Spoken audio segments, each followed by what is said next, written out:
संक्रांतीच्या आदल्या दिवशी केली जाते ती भोगीची भाजी. कोणी याला मिक्स भाजी किंवा लेकुरवाळी भाजीसुद्धा म्हणतात. तर इथे आपल्याला सगळ्या भाज्या घ्यायच्या आहेत. हिवाळ्यामध्ये ज्या भाज्या मिळतात ना, त्या भाज्या आपल्याला इथे घ्यायच्या आहेत. ह्या भाज्यांमध्ये तुमच्याकडे कोणतीही भाजी नसेल तरी या ठिकाणी चालणार आहे. इथे बघा मी पावटा घेतलेला आहे, ओला हरभरा घेतलेला आहे, वटाणा, गाजर, 3 प्रकारच्या या ठिकाणी मी पापड्या घेतलेल्या आहेत. वाल पापडी, पांढरी पापडी आणि थोडीशी बघा काळपट रंगाला असते ना, तीसुद्धा या ठिकाणी मी ती पापडी घेतलेली आहे.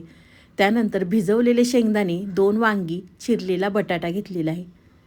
शेंगदाणे रात्रभर पाण्यात ठेवायचे आणि शेंगदाणे आपल्याला भिजवून घ्यायचे आहेत. जर तुमच्या लक्षात राहीलच नाही तर अगदी आयत्या वेळेस शेंगदाणे आपल्याला गरम पाण्यात भिजत घालायचे आहेत. ह्या भाज्यांमधले कोणतीही भाजी तुमच्याकडे नसेल ना, तरी या ठिकाणी चालणार आहे. इथे मी वांगं चिरून घेते. त्यानंतर आपल्याला कुकरमध्ये एका शिट्टीमध्ये ह्या भाज्या शिजवून घ्यायच्या आहेत. आज आपण अगदी सोप्या पद्धतीने भोगीच्या भाजीची रेसिपी पाहणार आहोत. साध्या, सोप्या, सरळ भाषेत प्रत्येकाला समजेल अशा पद्धतीने आज मी तुम्हाला भोगीच्या भाजीची रेसिपी दाखवणार आहे. तर कुकरमध्ये आपल्याला सगळ्या भाज्या टाकायच्या आहेत. तोपर्यंत तुम्ही माझा व्हिडिओ इथपर्यंत पाहिलाच आहे आणि व्हिडिओ थोडा तरी आवडला असेल ना, तर व्हिडिओला एक लाईक नक्कीच करा. साईडचं बेलायकनसुद्धा प्रेस करा, म्हणजे तुम्हाला माझे नवीन नवीन व्हिडिओ पाहायला मिळतील. तर सगळ्या भाज्या कुकरमध्ये घातल्यानंतर त्यामध्ये आपल्याला पाणी घालायचं आहे. तुम्ही या ठिकाणी पाहू शकता भाज्या बुडेल इतकं मी पाणी घातलेलं आहे. पाणी घातल्यानंतर त्यामध्ये आपल्याला चवीनुसार मीठ घालायचं आहे. मीठ घातलं की कुकरचं झाकण लावायचं आणि आपल्याला ह्या भाज्यांची एक शिट्टी करून घ्यायची आहे. एक शिट्टीमध्ये भाज्या अगदी छान शिजतात.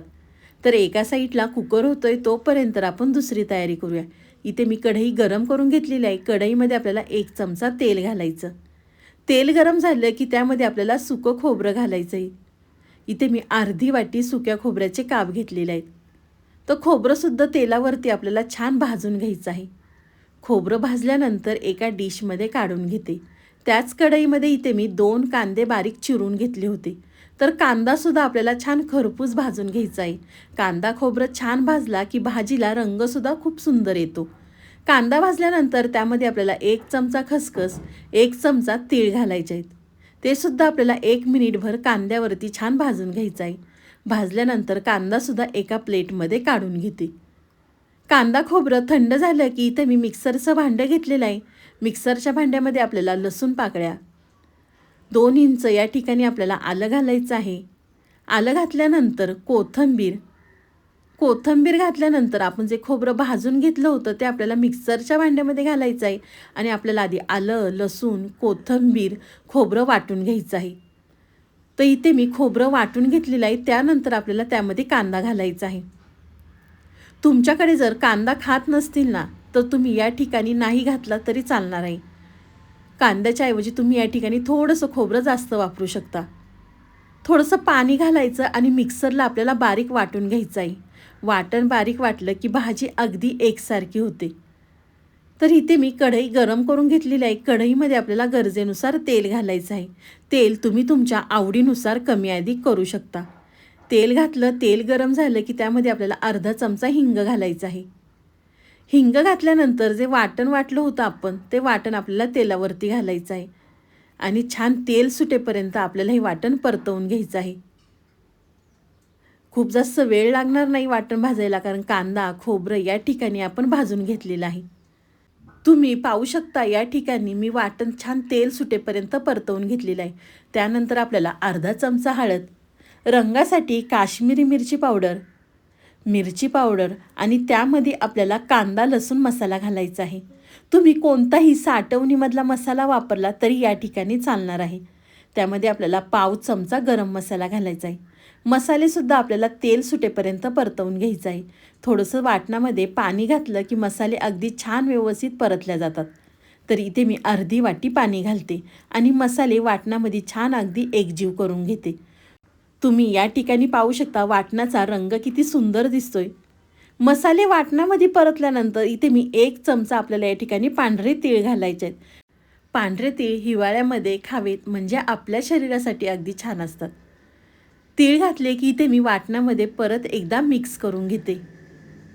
मिक्स केल्यानंतर आपण ज्या कुकरला भाज्या शिजवून घेतल्या होत्या त्या आपल्याला त्यामध्ये घालायच्या आहेत. आज मी तुम्हाला अगदी साध्या, सोप्या, सरळ भाषेत प्रत्येकाला समजेल या पद्धतीने मी तुम्हाला भोगीची भाजीची रेसिपी दाखवलेली आहे. तर व्हिडिओ थोडा तरी आवडला असेल ना तर आपल्या चॅनलला एक सबस्क्राईब नक्कीच करा. तर तुम्ही या ठिकाणी पाहू शकता कुकरमधल्या सगळ्या भाज्या या ठिकाणी मी घातलेल्या आहे. तुम्हाला ही भाजी किती दाटसर हवी किंवा किती सैलसर हवी त्यानुसार तुम्ही यामध्ये पाणी घालू शकता. तुम्हाला जर वरतून पाणी घालायचं असेल ना तर या ठिकाणी तुम्ही गरम पाण्याचा वापर करू शकता, म्हणजे भाजीला रंग आणि तरी अगदी छान येते. तर इथे मला थोडीशी भाजी दाटसर वाटत होती म्हणून मी गरम पाणी घातलेलं आहे. पाणी घातलं की परत एकदा मिक्स करून घेतलं की त्यामध्ये आपल्याला चवीनुसार मीठ घालायचं आहे.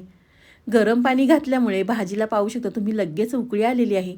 आपण कुकरमधलं भाजी शिजलेलं सुद्धा या ठिकाणी पाणी वापरलेलं आहे. मीठ घातलं की परत एकदा मिक्स करून घेते आणि बारीक गॅसवर आपल्याला ही 5 ते 6 मिनटं भाजी मस्त उकळून घ्यायची आहे. तुम्ही पाहू शकता भाजी उकळलेली आहे. या भाजीचा वास आहे ना अगदी घरभर सुटला होता. गरमागरम बाजरीच्या भाकरीसोबत तुम्ही खाऊ शकता. बाजरीच्या भाकरीला वरतून मस्त भरपूर असे तीळ लावायचे. तुम्हाला जर बाजरीची भाकरी आवडत नसेल ना तर तुम्ही ज्वारीच्या भाकरीसोबत किंवा चपातीसोबत सुद्धा ही भाजी खाऊ शकता. चपातीचं पीठ मळताना त्यामध्ये थोडेसे पांढरे तीळ घालायचे आणि त्यासोबत सुद्धा तुम्ही ही भाजी खाऊ शकता. तर गरमागरम आपली भोगीची भाजी तयार झालेली आहे. तर इथे मी एका प्लेटमध्ये काढून घेते. तुम्हाला ही माझी आजची रेसिपी कशी वाटली ती मला नक्कीच कमेंट करून सांगा. व्हिडिओ आवडला तर व्हिडिओला एक लाईक, एक कमेंट, एक सबस्क्राईब नक्कीच करा. व्हिडिओ खूपच आवडला असेल ना तर तुमच्या नातेवाईकांमध्ये, मित्रमैत्रिणींमध्ये व्हिडिओ शेअर करायला विसरू नका. तुम्ही माझा संपूर्ण व्हिडिओ पाहिल्याबद्दल थँक्यू सो मच. पुन्हा भेटूया. तोपर्यंत बाय.